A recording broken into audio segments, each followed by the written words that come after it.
गुरुजी, शुक्राना गुरुजी, अनंतम शुक्राना हमारे गुरुजी महाराज का। ओम नमः शिवाय, शिवजी सदा सहाय। ओम नमः शिवाय, गुरुजी सदा सहाय। शुक्राना, अनंतम शुक्राना। जितने शुक्राने मेरे मालिक के करते जाए उतने कम है। वो परमात्मा, वो हर समय हर पल हमारे साथ इस तरह हमारे जीवन में शामिल है, हर उस सांस में शामिल है जो हम ले रहे हैं। उसका दिया हुआ अगर हम समझ पाए तो शायद हमारे पास शब्दों की कमी तो बहुत दूर की बात है, शब्द ही नहीं होंगे उसका शुक्राना करने के लिए। इंसान है, इंसानी जीवन तो हमें किसी भी तरीके से कैसे भी किस तरह चलते जाना है, जीवन जीना ही जीना है। इसीलिए तो धरती पर ये जन्म लेकर आए हैं। पता नहीं किस समय परमात्मा का आदेश हो और कौन सा वो हमारे जीवन का पल हो जब हम उसे देख पाएं और उसे महसूस कर पाएं और अपने जीवन में हर कुछ जो कुछ भी हम अपनी लाइफ में लेते हैं, चाहे वो पेन है, चाहे हैप्पीनेस है, चाहे कुछ भी है, कोई भी रिलेशन, कोई भी फीलिंग, कुछ भी, वो सब कुछ इतना इतना ज़्यादा जो हमें कहते हैं ना अफेक्ट करता है, लेकिन एक परमात्मा का साथ मिलने के बाद उन सबको देखने का, समझने का नजरिया ही अलग हो जाता है। कल के सत्संग में जैसे मैंने अपनी जर्नी स्टार्ट की, जो कुछ भी गुरुजी मुझे बता रहे हैं, समझा रहे हैं, उस हिसाब से मैंने सत्संग उसी मतलब शुरुआत की कि शुरू से सबको सब कुछ बताओ। क्योंकि कहते हैं ना सत्संग में कभी भी एक तो हम लोग बिना सच के कुछ बोल नहीं सकते। जो परमात्मा का हुक्म होता है वो तो हमें बोलना ही बोलना है। जो वो याद दिला दें वो उससे बेहतर कुछ है ही नहीं। कल के हिसाब से कल जो मैंने आपको थोड़ा बहुत अपने बारे में बताया, तो उसमें कुछ बातें और रह गई थी। जैसे कि जो भी मेरी जर्नी दादा दादी के साथ थी, उसमें जब मैं स्कूल से आती थी तो दादाजी हमेशा पहले से ही पहले आगे से आगे एक लूडो टेबल पर लगाकर तैयार रखते थे कि कब आएगी और कब मैं खेलूंगा। डेली का रूटीन, उन्हें पूरे दिन में सिर्फ उस वक्त का इंतजार रहता था जब मैं स्कूल से आऊं और उनके साथ खेलना शुरू कर दूं। तो वो लूडो जो थी वो बहुत ही प्यारी थी हम दोनों की, क्योंकि उस समय हम दोनों ही एक जैसे, एक ही एज ग्रुप के हो जाते थे। कोई हम दोनों में कोई डिफरेंस नहीं रहता था। और सच में उनको मेरा इंतजार रहता था और मुझे ये इंतजार रहता था कि मैं कब खेल शुरू करूं। क्योंकि जो बचपन होता है ना वो बहुत प्यारा होता है। उसमें हमें किसी तरह की कोई चिंता नहीं होती। हमें नहीं पता कि हमें क्या करना है, कैसे सरवाइव करना है, या क्या हमें किसी भी चीज की चिंता नहीं सिवाय पढ़ाई के। और मेरे मालिक ने सब कुछ मुझे बख्श रखा था। और यकीन मानो मुझे किस चीज की जरूरत है या मुझे कब क्या चाहिए, वो किसी ना किसी संगत को अपनी जरिया बना ही देते थे।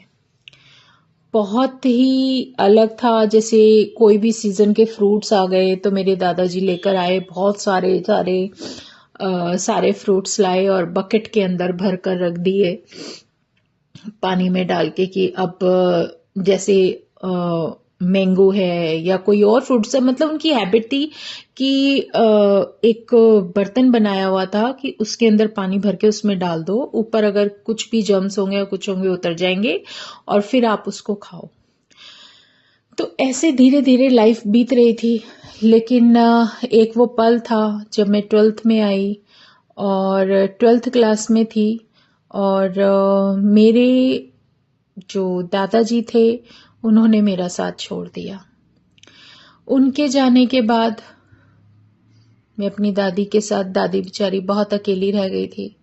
लेकिन जो भी टाइम परमात्मा ने दिया, देखो हर किसी सॉल का अपना एक टाइम होता है, टाइम पीरियड, कि इस सॉल को अगर यहाँ पर रहना है तो इतना लिमिटेड टाइम इसको मिलेगा और ये सॉल इसके साथ रहेगी। वो जो दुख था वो आज समझ में आ रहा है कि अब परमात्मा बता रहा है कि हर किसी के जीवन में कोई जो रिलेशन ब्लेस किए जाते हैं ना, वो एक कुछ टाइम पीरियड के लिए होते हैं। वो टाइम आपको समझना पड़ता है कि हमें उससे इतना हर्ट नहीं होना चाहिए कि हम हमेशा यही मांगते रहें कि नहीं अभी और अभी और अभी और। वो जो हमारे अंदर जो एक बेचैनी सी होती है ना, वो शांत भी परमात्मा के मिलने के बाद ही होती है। बहुत सारे सवाल होते थे कि क्यों क्यों, क्योंकि जितना प्यार मैंने अपने बचपन में पाया वो एक बच्चे की कल्पना से भी ज्यादा था। सच में बहुत ज्यादा। पता नहीं आज क्यों मन भावुक हो रहा है उन सबको याद करके, लेकिन गुरुजी ने मुझे यही सिखा रहे हैं, यही बता रहे हैं कि अपने जीवन को उस एक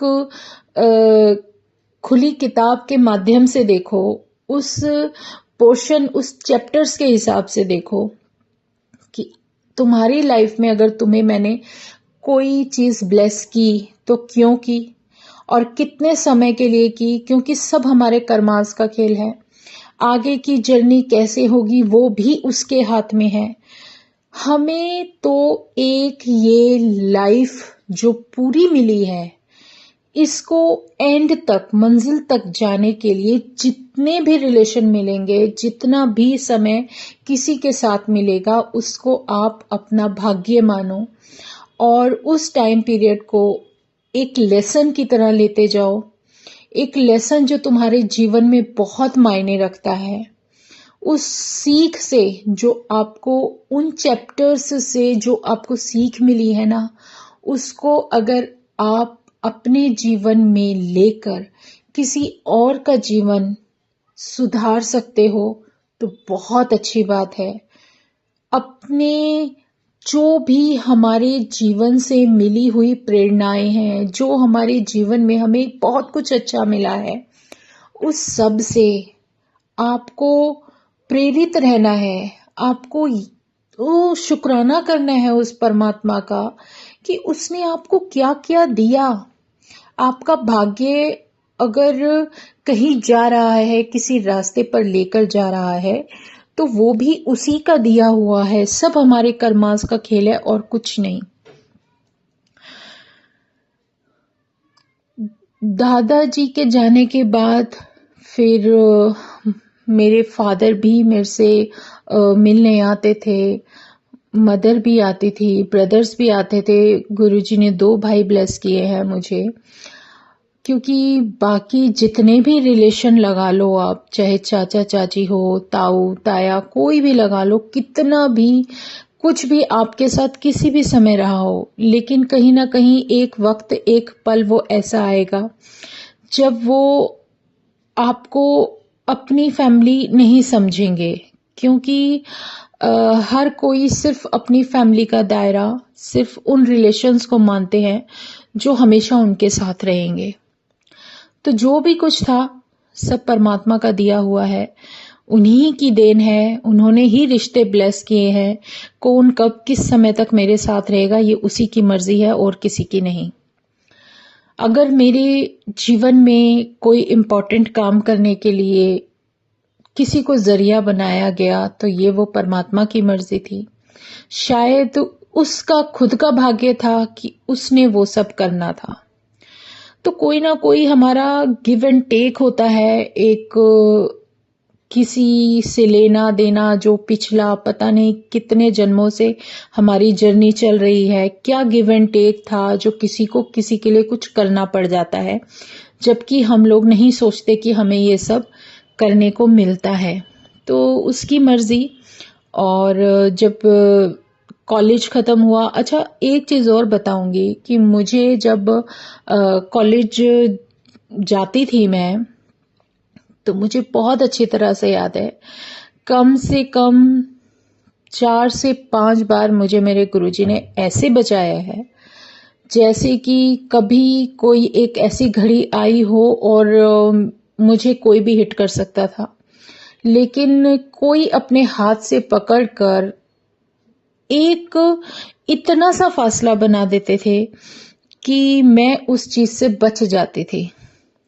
तो ये मेरे परमात्मा का एक बहुत बड़ा गिफ्ट था और मैं अपने आप को लकी मानने लगी थी कि हाँ, शायद मैं लकी हूं क्योंकि मैं इससे बच गई।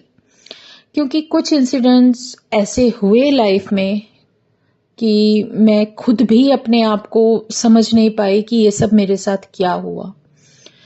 कभी एक्सीडेंट ट्रक से बचाया, कभी बाइक से, एक बार स्कूटी से, और एक दो बार जैसे रोड क्रॉस करते वक्त वैसे भी शायद गाड़ियों से भी बचाया। पर मुझे ये तो यकीन था कि कहीं ना कहीं मुझे कोई शक्ति संभाले है, और मुझे ये लगता था कि मैं अपने भगवान शिव को बहुत मानती हूँ, तो मेरे भगवान शिव मुझे बहुत ज्यादा सपोर्ट करते हैं, बहुत ज्यादा प्यार करते हैं। सच में सिर्फ यही था। उस समय मैं कुछ नहीं जानती थी। एक बार अच्छी तरह से याद है, रास्तों की नॉलेज मुझे नहीं होती थी, मैं हमेशा भूल जाती थी। मुझे सिर्फ एक वो रास्ता याद था, या तो घर से स्कूल का, या जब मैं कॉलेज आती थी तो एक हमारे कॉलेज की यूथ स्पेशल आती थी और उसी में जाना और सीधा कॉलेज, कॉलेज से सीधा घर। उसके अलावा कभी कुछ नहीं। एक बार मुझे कॉलेज से थोड़ा जल्दी आना था क्योंकि क्लासेस सारी फ्री थी, टीचर्स वगैरह नहीं आए थे, तो मैं घर आने के लिए निकली थी। मुझे बहुत अच्छी तरह से याद है, मैं जब वहां से निकली हूं ना संगत जी, तो मुझे रास्तों की नॉलेज नहीं थी। बीच में से निकल के मेन रोड तक आना और फिर वहां से मैं चलते चलते बस में चढ़ी हूं और गलत बस में चढ़ गई और गलत रूट पर उतर गई। बहुत अच्छी तरह से याद है। तो मुझे मेरी दादी माँ ने एक ही बात बताई थी कि अगर तू कभी रास्ता भूल जाए तो क्या करना है तुझे। देखो, ये भी भगवान की ही मर्जी होती है कि वो कोई सीख हमें देते हैं। तो उन्होंने कहा कि तुझे क्या करना है, तू किसी भी गलत रास्ते पे खड़ी हो, टेंशन मत लियो, कहीं भी कोई भी ऑटो हो उसको पकड़ और ऑटो के अंदर बैठ और सीधा अपने घर का एड्रेस बोल और घर पे नीचे आके उतर जा। किसी बस के चक्कर में मत पड़ना क्योंकि तुम रास्ता घूम जाओगे। बसेस सब अपने रूट के हिसाब से अलग अलग तरीके से चलती हैं। तो उस दिन मैं बस में चढ़ी और रॉन्ग साइड चली गई, अपोजिट चली गई, दूसरी दिशा में चली गई। और उसके बाद भी परमात्मा ने पता नहीं क्या समझ दी, वही अपनी दादी माँ की बात याद आई, उतरी और भगवान का नाम लेते हुए, अपने वही भोले भंडारी को याद करते हुए, माता रानी को याद करते हुए ऑटो पकड़ा, उसमें बैठी। तो उसने सडनली बिल्कुल यू टर्न लेके वापस जाने लगा। तो मैंने बोला, मैं कहा भैया कहाँ लेके जा रहे हो, मुझे तो मुझे वहां जाना है अपने घर। जो एड्रेस मैंने बोला, मैं एड्रेस नहीं बोलूंगी। मुंह से निकल गया, अब गुरुजी बुलवाना चाहते हैं, कीर्ति नगर की बात है। तो मैंने उनको बोला तो कहने लगे, नहीं मैडम आप गलत बोल रहे हो, आप तो बिल्कुल ऑपोजिट, बिल्कुल रॉन्ग साइड ही चले गए, कौन सी बस पकड़ ली। वो समझ गए कि ये बच्चा रास्ता भूल गया। फिर उन्होंने मुझे घर के नीचे छोड़ा और मैंने अपनी दादी को सब कुछ बताया और उन्होंने मुझे बहुत ज्यादा गुस्सा किया कि तू क्यों नहीं ध्यान रखती। और एक बार तो मेन रोड क्रॉस करते करते मुझे ट्रक से ऐसे बचाया जैसे बिल्कुल पीछे से जिक करके निकल गया, और मुझे ये लग रहा था कि अभी बहुत दूर है, मैं रोड क्रॉस कर लूंगी। तो उस समय भी बस मुझे, मैं कहा ओम नमः शिवाय, सच में प्रभु ने ऐसे बचाया। हेल्थ में मुझे काफी पेट में दर्द रहता था, नहीं समझ आता था पेट का दर्द क्या है क्या नहीं है, समझ में ही नहीं आता था। फिर अचानक से वो पेट दर्द ठीक हो गया अपने आप ही, मुझे कुछ पता ही नहीं चला। मुझे ये लगता था कि मैं भगवान शिव की जो पूजा करती हूँ, जब शिवलिंग पे जल चढ़ाती हूँ तो शायद भगवान जी मुझे सही कर देते हैं। देखो, ये मेरा बचपना था। मुझे नहीं समझ, मैं सिर्फ यही जानती थी कि मैं इसकी पूजा करती हूँ तो इन्होंने मुझे बचाना है, बस इतना। क्योंकि जितनी भी मेरा जो साइकोलॉजिकली जो भी मैं जितना भी जुड़ी थी ना, मैं भगवान शिव से बहुत अटैच्ड हो गई थी, बहुत ज्यादा जुड़ गई थी। पेट दर्द हुआ, एक कितनी बार मुझे एलर्जीज आ जाती थी, फेस पे आ जाती थी, स्किन पे आ जाती थी। मैं कहती थी, मैं कहा भगवान शिव जी के से जब मेरा बात करने का एक तरीका था, मैं उनसे बोलती थी, बात करती थी, तो धीरे धीरे धीरे वो एलर्जी ठीक हो गई। चाहे उन्होंने मुझे होम्योपैथी की मेडिसिन की तरफ डाला, तो होम्योपैथी की दवाई से वो मेरी ठीक हो गई। लेकिन एक इस चीज में मैं आपको पूरा एक ये जरूर बताऊंगी कि बचपन से लेकर अब तक का जो मेरा लाइफ था, जो भी कुछ हुआ, सब चीजें मैं डिटेल में नहीं बता पाऊंगी, क्योंकि उसमें तो फिर इंसान पूरा उसी में खो जाता है सब कुछ बताने में। एक चीज मेन थी कि शायद उस माहौल की वजह से, उस एटमॉस्फेयर की वजह से, जो कुछ भी गुरु जी ने मुझे ब्लेस किया हुआ था, मुझे जिस गुरुकुल में रखा हुआ था, जहां मुझे सब कुछ सीखने को मिला। बच्चों में हर तरह की आदतें होती हैं, कभी कोई चीज, कभी कोई आदत, कभी कोई, हर चीज को सीखने का जो मुझे एक गुरुकुल दिया गया था, हर चीज को अपने जीवन में उतारने के लिए जो कुछ सिखाया गया, उस सब के बाद वो जो एक जगह थी, जो एक एक तरीके का मेरे लिए एक ऐसी जगह थी जहां मुझे सिर्फ वो समय बिताना था रहकर, जहां कि मुझे अपनी उम्र का वो फेस वहां पर क्लियर करना था। क्योंकि मैं सिर्फ वहीं रही हूं, मैं कहीं भी इधर उधर किसी जगह मूव नहीं कर पाई। तो ये उसकी मर्जी थी, उन्हें पता था कि इसको इस उम्र तक यहाँ रहना है, सच में। और कुछ ना कुछ ऐसा कनेक्शन था कि मेरी बचपन से एक आदत हो गई थी मेरी मेरे घर में वहाँ एक जो मंदिर बना हुआ था, बहुत प्यारा मंदिर था। मेरा कनेक्शन उस मंदिर में रखे हुए एक अपने शिव से था। मंदिर तो मैं जाती ही थी पूजा करने के लिए, लेकिन जो मेरे घर में मंदिर था, बहुत बड़ा शिव का स्वरूप था। उसमें भगवान शिव बैठे हुए हैं और उनका हाथ एक वुड का जो थोड़ा सा एक स्टिक टाइप होता है उसके ऊपर रखा हुआ है, और वो उनकी आईज आधी ओपन है और आधी खुली हुई हैं। और मुझे ऐसी आदत पड़ गई थी, मेरे मन में कोई भी बात होती थी ना, मैं जाके वहां खड़ी हो जाती थी और उनसे बात करती थी, जैसे सब कुछ मैं अपने दिल का वहां पर निकाल देती थी। ये मेरी हैबिट थी। सब कुछ, कुछ भी, मुझे गुस्सा आ रहा है, मुझे खुशी हो रही है, मुझे रोना आ रहा है, मुझे बहुत ज्यादा हैप्पीनेस है, या मैं बहुत ज्यादा परेशान हूँ, स्ट्रेस हूँ, किसी ने कुछ बोल दिया, मुझे बुरा लग गया, मैं जाके अपने मंदिर में खड़ी हो गई। वहां पर मेरी माता रानी, मेरे भगवान शिव बैठे रहते थे, और उनके सामने मैं बस, चाहे आधा घंटा हो, एक घंटा हो, कुछ भी हो, जो भी टाइम है, मुझे उनके साथ उनको बोलते रहना है, उनके साथ मेरे को अपना टाइम स्पेंड करना है। ये मेरी लाइफ थी। और सच में वहां पर एक कृष्ण भगवान थे वाइट कलर के, जो मेरी दादी को बहुत प्यारे थे, बांसुरी बजाते हुए खड़े थे। और बहुत अच्छी तरह से याद है, काफी बार मैंने कोई भी फेस्टिवल होता था तो उन्हें टीका लगा के उन्हें राखी बांधती थी, या कोई भी फेस्टिवल होता था तो ये सब मेरा एक रूटीन था। तो वो सब मेरी दुनिया थी, मेरी दुनिया सिर्फ यही थी, सच में।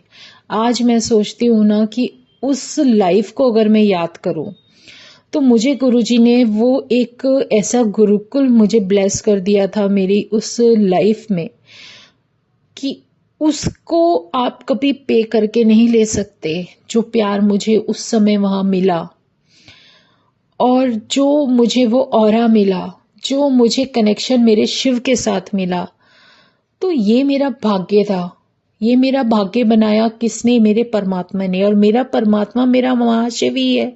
और कौन है? मैं उसी की थी, उसी की सॉल हूँ, उसी की रोशनी, उसी की एक इतनी छोटी सी कहते हैं ना, एक जैसे कि आप ये समझ सकते हो कि एक डिवाइन लाइट है बहुत बड़ी, उसमें से एक छोटा सा डॉट भर का जो भी अंश होगा उसका, वो हम हैं। और मैं अपने शिव से बहुत जुड़ी थी। यही कारण था कि मैं हमेशा भगवान में ज्यादा बिलीव करने वाली, हर चीज उन्हीं से रिलेटेड करके देखने वाली थी। हो गया, वो चैप्टर क्लोज हो गया। जब शादी हो गई तो शादी के बाद एक नई लाइफ शुरू होती है, आप एक नए घर में आते हो। तो उस सब का जो जर्नी शुरू होती है वो मैं अपने अगले सत्संग में बताऊंगी। लेकिन इतना जरूर बता दूं कि आप कभी अपने परमात्मा से अलग नहीं होते हो। आपको जो भी मिल रहा है ना, आपके जीवन में बहुत बेहतरीन मिल रहा है। और जब गुरुजी आपके जीवन के लिखने वाले होते हैं ना, जब आपकी डोरी उस प्रभु के हाथ में है, तो कोई कितना भी कुछ कर ले, कोई फर्क नहीं पड़ता। चाहे कोई आपसे नेगेटिव है, कोई आपसे जेलस करता है, कोई आपको गलत बोलता है, कोई कुछ भी कर ले, अगर उस समय अगर हमें कुछ पेन मिल भी रहा है तो उसका भी शुक्राना करो। पता नहीं क्या कर्मास हमारे बैलेंस हो रहे हैं और हमें अपनी लाइफ में क्या कुछ देखने को मिलना है और हमने क्या फेस किया है। वो सब एक ऐसी जर्नी है जिसमें हर चैप्टर, हर दिन, हर वो फेस जो आपके जीवन का एक पड़ाव होता है, वो आपको इस सीख के दौरान जो मिलता है ना, वही हमारा सबसे बड़ा एक इतना प्यारा एहसास होता है जो परमात्मा ने कुछ सिखाने के लिए वो चीज दी होती है। जैसे हम कभी कोई बुक उठाते हैं तो उसमें स्टार्टिंग के जितने भी लेसन होंगे ना, जब तक हम वो नहीं पढ़ेंगे तो उसका जो सेंटर पॉइंट है या एंड है वो हम नहीं समझ सकते। तो यही सब जो कुछ भी है, जो गुरुजी की मर्जी, जैसे भी वो मुझे